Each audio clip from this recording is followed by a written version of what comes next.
عالمی تحفظ ختم نبوت کے سابقہ امیر حضرت خواجہ خان محمد صاحب آفکندیاں شریف فرماتے ہیں کہ بابا صاحب کے متعلق دو باتیں مشہور ہیں۔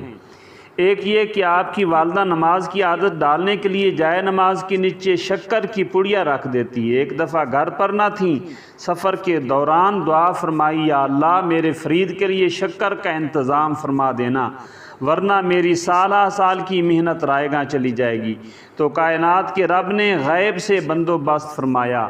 دوسرے یہ کہ بابا صاحب دلی کے بادشاہ کے داماد تھے، تو بادشاہ نے فرمائش کی کہ کوئی کرامت دکھاؤ۔ فرمایا کہ آج رات چھتوں اور گلی کوچوں میں جھاڑو لگوا دو۔ رات کو شکر کی بارش ہوئی، اس وجہ سے آپ گنجے شکر مشہور ہو گئے۔ مگر خواجہ خان محمد صاحب رحمۃ اللہ نے فرمایا یہ باتیں غیر مصدقہ ہیں۔ میری تحقیق یہ ہے کہ آج سے 850 سال قبل ملتان کے ایک تاجر سے دلی کے تاجر نے کئی ہزار من شکر منگوائی۔ اس قافلے میں اونٹ، گھوڑے، خچر اور گدھے تھے۔ ہر جانور پر شکر کے بورے لدے ہوئے تھے۔ ملتان سے براستہ اجودھن، جسے آج پاک پتن سے یاد کیا جاتا ہے، یہ قافلہ دلی جا رہا تھا۔ جب اجودھن میں یہ قافلہ پہنچا تو کسی سے پتہ چلا کہ یہاں ایک اللہ والے رہتے ہیں، ان سے ملاقات کرتے ہیں اور دعا لیتے ہیں۔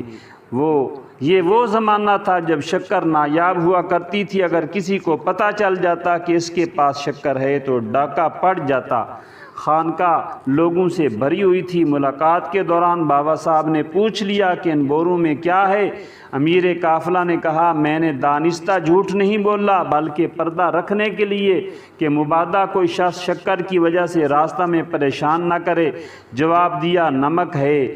بابا صاحب نے فرمایا اچھا نمک ہے تو پھر نمک ہی صحیح۔ اجودھن سے ملاقات کے بعد جب یہ قافلہ دلی پہنچا تو تاجر بڑا خوش۔ اس نے اپنے ڈیرے میں شکر ڈالنے کا کہا۔ جب بورے الٹائے گئے تو سب میں نمک تھا۔ دلی کا تاجر آگ بگولا ہو گیا کہ یہ کیا مذاق ہے؟ کیا تم مجھے پاگل سمجھتے ہو؟ قافلہ والوں نے کہا نہ ہم نے مذاق کیا نہ آپ پاگل ہیں، معاملہ کچھ اور ہے۔ اس طرح اجودھن میں ایک بزرگ سے ملاقات ہوئی۔ ہم نے پردہ رکھنے کے لیے کہ یہ نمک ہے تو انہوں نے فرمایا نمک ہے تو نمک ہی صحیح، ہمیں معافی دی جائے، ہم ایک دفعہ اس بزرگ سے ملتے ہیں۔ چنانچہ یہ سارا قافلہ پھر دوبارہ دلی سے کئی دنوں کے بعد اجودھن آیا۔ ملاقات کے بعد بزرگ سے اپنی پریشانی جو ہے وہ ذکر کی۔ بابا صاحب نے فرمایا کہ اچھا اصل میں اس میں کیا تھا؟ قافلہ والوں نے بتایا کہ اصل میں تو اس میں شکر تھی۔ بابا صاحب نے کہا کہ اچھا شکر ہے تو پھر شکر ہی صحیح۔ اب یہ قافلہ دعا لے کر جب دوبارہ دلی پہنچتا ہے تو تاجر کے ڈیرے میں جب بورے کھولے اور الٹائے گئے تو خالص نایاب قسم کی شکر تھی۔ کسی شاعر نے کیا خوب کہا، بزرگوں کی زبان میں یہ تاثیر دیکھی، بدلتی لوگوں کی تقدیر دیکھی۔